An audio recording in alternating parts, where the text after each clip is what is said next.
I think for nonprofits that are willing to be open and transparent and engage with their donors and stakeholders, technology offers huge opportunities for them to both establish more direct, more personal relationships with their donors, with their stakeholders, but also even develop completely new ideas and transform the way that they take action and they develop campaigns. The old guard of nonprofits, depending on those monthly donations happening without much interaction or updates, need to start shifting their models now, because the next generation of supporters isn't going to accept that kind of model of engagement.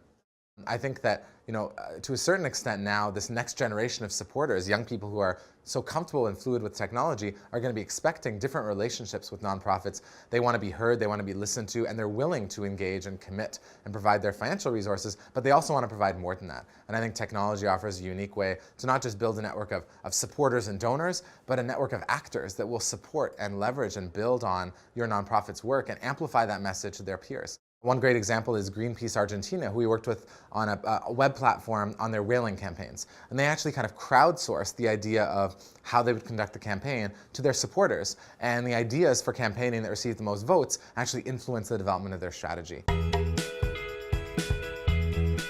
One exciting thing we've found is we've built in a lot of social sharing into everything we do. So when you go on our site and make a commitment to use a reusable water bottle, for example, if anyone that shares that commitment with their friends, we see almost 30 people come back to our site and engage as a result. So there's a huge untapped power, I think, in your supporters, in your network. And for a smart nonprofit that really puts its ear to the ground, that listens to its donors and its stakeholders, and especially the young people involved in its programs, they'll have a huge leg up in terms of strategic planning and thinking and developing new ideas, but also in building lasting relationships, because that kind of engagement is going to be expected and is hugely beneficial for kind of more impactful work in the future.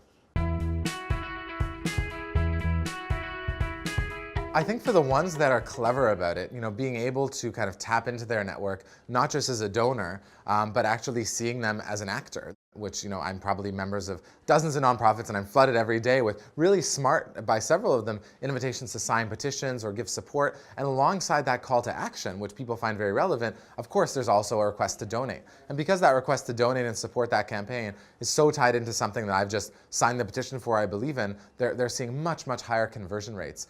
Sites like GetUp in Australia, they have more members on their web platform than every political party in the country combined.